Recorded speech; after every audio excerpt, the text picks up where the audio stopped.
আমাদের আসলে মূল পার্থক্যটা শুরু হয় নির্বাচনের জোট কেন্দ্রিক।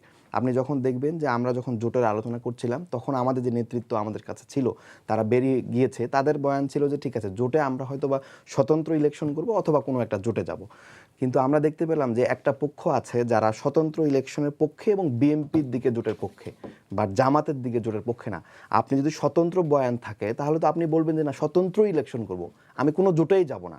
কিন্তু আপনি বিএনপির জোটের পক্ষে আছেন কিংবা স্বতন্ত্র আছেন কিন্তু জামাতের দিকে জোটের পক্ষে নাই, এটা তো আপনার স্বতন্ত্র বয়ান তৈরি হলো না।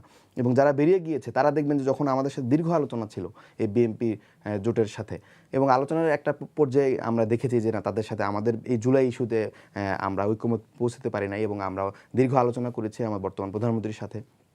এখানে আমরা অনেকবার চেষ্টা করেছি জুলাই নিয়ে তাদের পজিশনটা। আজকে যে আপনারা দেখছেন যে জুলাই নিয়ে তাদের একটা দ্বিচারিতার প্রশ্ন, যে তারা শপথ গ্রহণের পরপরই কিন্তু আমাদের দীর্ঘ আলোচনা ছিল যে সংবিধান সংস্কার পরিষদের যে একটা শপথ তারা কিন্তু সেটা নেয় নাই, বা তাদের বিভিন্ন নেতাকর্মী ফজলুল হক থেকে শুরু করে বিভিন্ন সময় বলেছে যে আমরা নির্বাচনটার জন্যই গণভোটটা চেয়েছিলাম।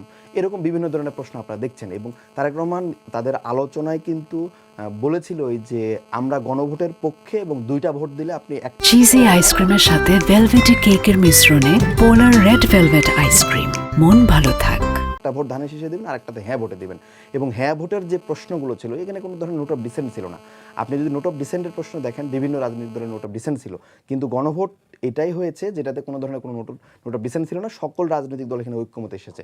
এবং সেখানে যদি আপনি এখন নির্বাচনে জয়লাভ করার পর সংখ্যাগরিষ্ঠ আসন নিয়ে সরকার গঠন করলেন, এখন এসে আপনার বিভিন্ন প্রশ্ন যে শপথ কে পড়াবে, আপনার এখানে সংস্কারের প্রশ্নে কার কী পজিশন থাকবে, এখন এই প্রশ্নগুলো তো নির্বাচনের আগে সলভ হওয়ার কথা ছিল।